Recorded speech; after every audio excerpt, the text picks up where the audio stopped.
morning, everyone. Congratulations, graduates. Let's give them a big round of applause.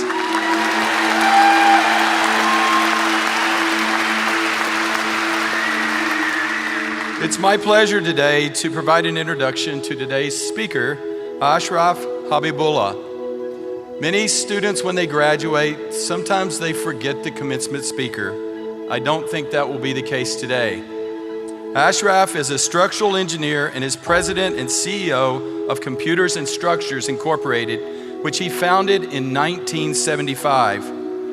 Today, CSI is recognized globally as the pioneering leader in the development of software tools for structural and earthquake engineering.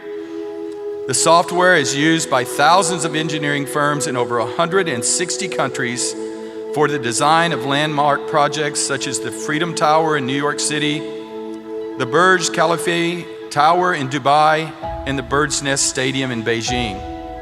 Today, the skyline of every major modern city in the world is defined by structures that have been designed using Ashraf's software. He has a passion for the arts and social causes. He is co-founder of the critically acclaimed Diablo Ballet and the founder of the Engineers Alliance for the Arts, an organization that involves school children with technology, focusing on the artistic aspects of bridge engineering. He regularly donates his money and time as a speaker to support humanitarian organizations, hospitals, and educational institutions worldwide. Ashraf has donated software to thousands of universities to ensure that the technology necessary to produce seismically sound structures reaches everyone. And Ashraf has also supported our students and labs here at Cal Poly. Ashraf has a deep personal interest in the study of human psychology and human behavior and how they can be leveraged to help people from all walks of life reach their maximum potential. Would you join me in welcoming Ashraf to the podium?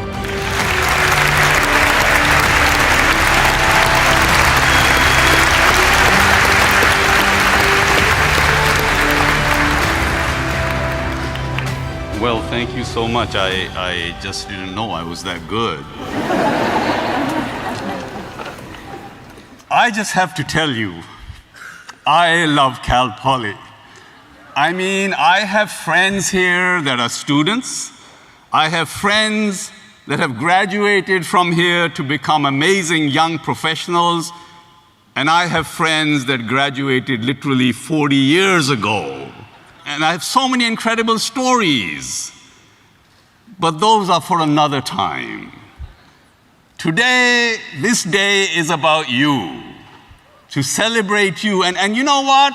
The reason I'm so excited to be here is because in the fall of 1969, I was sitting where you are. So that was exactly 50 years ago, you know? So I'm here to celebrate with you guys. And I remember those days. I remember that day vividly like it was yesterday, and you are going to remember this forever. The feeling, the accomplishment, and the relief. You know, the fact that this phase is behind you. You know, I remember all of that, but you know one thing I really don't remember. Who was my keynote speaker? You know, I really don't remember that. So I want to make sure that that doesn't happen to you. And you know what? They make me wear this thing.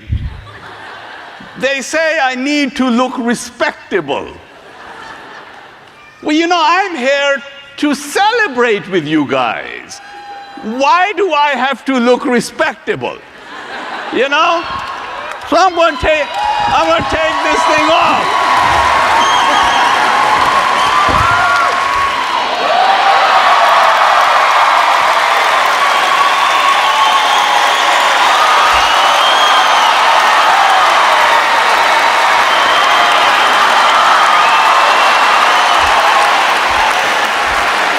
tell you a little bit about this jacket. You see, I think every keynote speaker needs to have a jacket like this. Because you know, when you come to a commencement and you wear a jacket like this, you can basically say anything you want to. Because nobody's listening. They focus on the jacket. And of course, you get invited everywhere, and they never forget you. Try taking this thing through security with them wires and them batteries. You know, they actually make me take it out of the bag and wear it. Can you imagine 500 people in line in Dubai? And here I am at the head of the line with my lights on. All kidding aside, you know, I came to America, this is also 50 years ago. December 8th, 1969 is when I landed in this incredible land from Pakistan. And I remember my dad taking me up to the plane, and there was a colonel in the army, so he could get into the plane. He sat me down on the chair, and he said, "Go make something of your life. Make a lot of friends. They will come in handy." And they did. Over the past 50 years, I have made friends everywhere. And they have done exactly what my father said. They molded my life. So today, I'm here to make new friends. All of you. I want a picture with every one of you.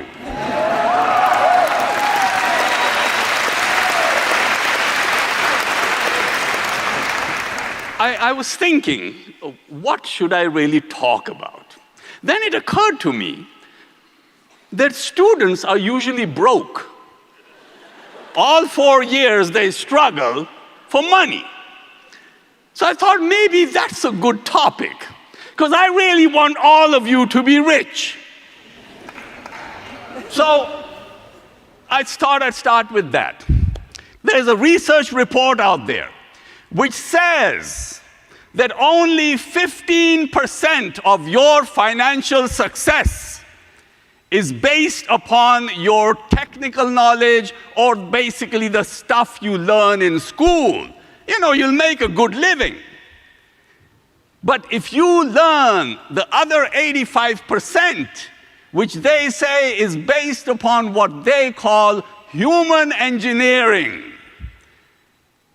you can raise your income 700%. So I thought maybe today we'd talk a little bit about human engineering, what it is.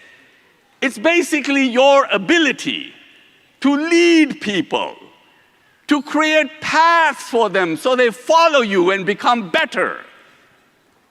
It's your ability to inspire them, to make them do things that maybe they never did before. And it's your ability to have influence over them so that they will do things for you that you want them to do without you even asking them to do it. How amazing is that? And when you learn about human psychology and human chemistry, you will learn something amazing. And that is that human beings are created for one and one only solitary reason. Well, there's actually two, but this is one of them. And that is that you are created for making the life of another human being better.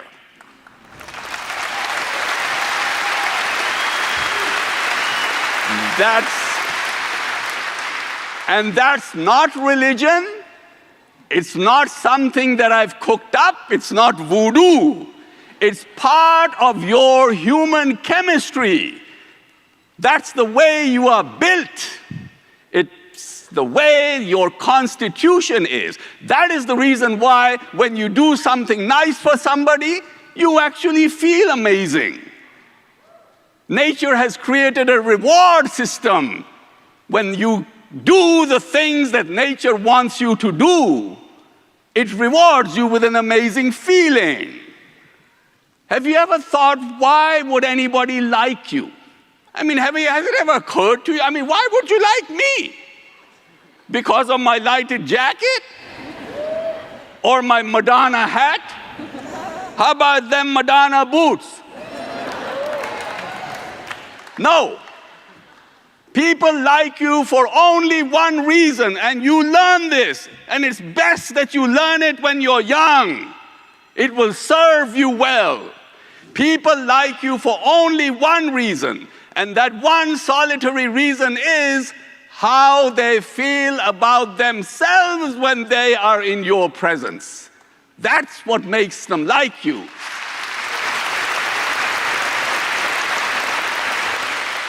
It's called the serotonin factor. If you can make a person feel like a gazillion bucks, they will come back to you again and again and again. When I'm nice to you, you get a serotonin rush. You glow.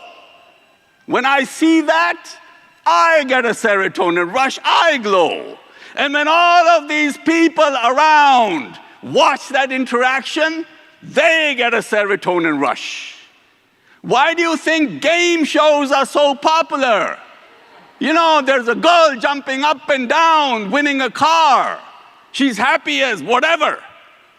And then there's the host, so happy. But what about all these people in TV land by the millions? They're tuned into the television. They ain't getting jack shit. Right? What they're getting are serotonin rushes. That's what they're getting. They're drunk. And marketing people know that. Serotonin is one of the biggest marketing tools available to humanity. But they don't teach you that. That's from me. Why are you here? I mean, you know, you did your coursework. You paid the fees. Right? Why don't they just send you a PDF and say, hey, congratulations, bye-bye. You're here. You're spending all of you people, what are you doing here? You've come for your serotonin fix. You're a bunch of drug addicts. It's true. It's true. I mean, just wait till your graduate walks through here. You'll be so drunk with serotonin, you'll be in tears. You know, human beings are fundamentally created to have human relationships. That's why it feels good to hug somebody. That's why it feels good to come out here and look a person in the eyes. The human connection. It's an oxytocin effect. You know, I developed software for designing buildings and bridges to stand up in earthquakes. For some reason, wherever they speak Spanish, there are earthquakes. Now, maybe it's their amazing people that they are, their warmth, the fact that they know how to celebrate life, right? The love makes the earth quiver under their feet. I do a lot of seminars on our technology. They show up by the hundreds. Now, I don't speak Spanish, but what do? When I go there, this is how I start my seminar. Yo nunca pensé que pudiera querer con esta pasión que me quema la piel. Volar por tu cuerpo es el cielo tocar. Quiero contigo llegar una noche más. Oh!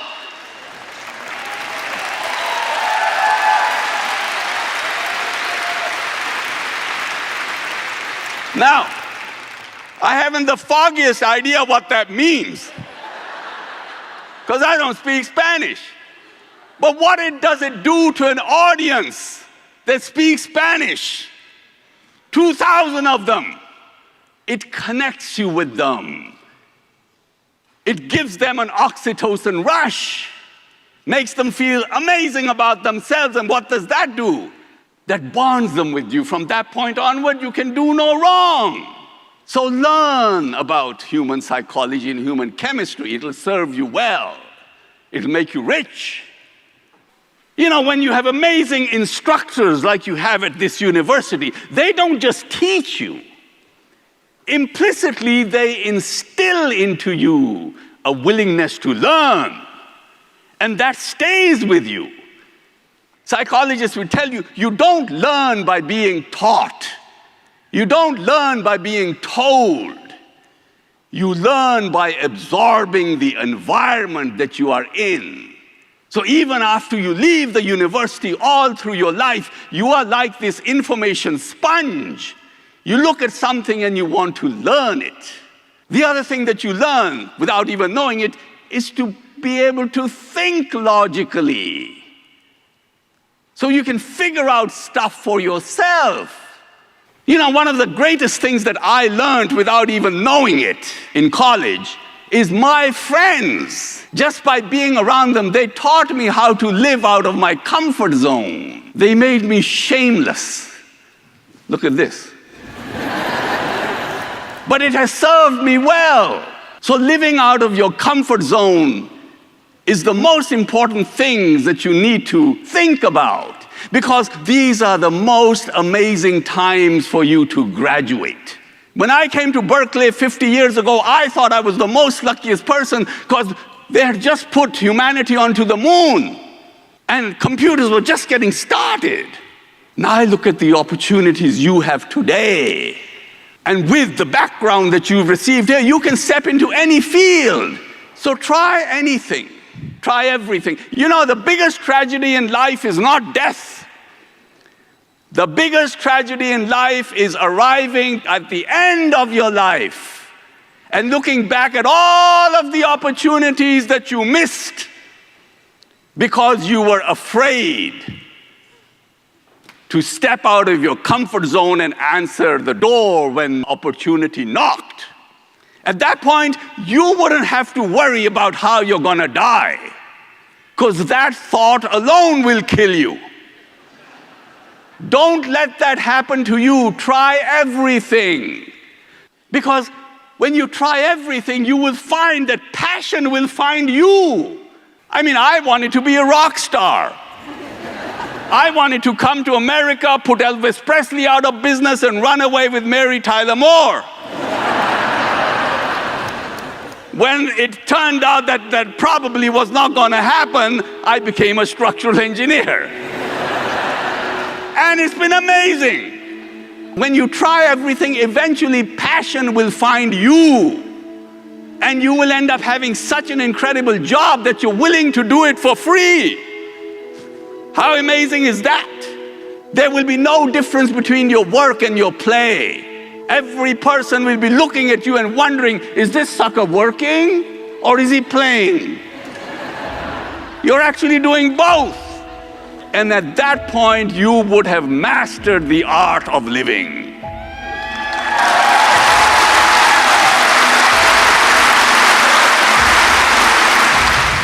You are the people that are the future of this country.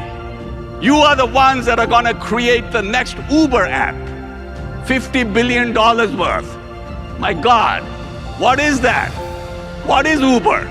It's just a stupid app worth 50 billion. You can do that. Now, when you do that, the reason I want to be friends with you is I want to come to your launch party.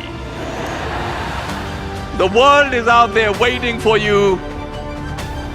Go grab it. Good luck, and make sure I'm on your invitation list. I will keep my jacket warm and my batteries charged. Thank you.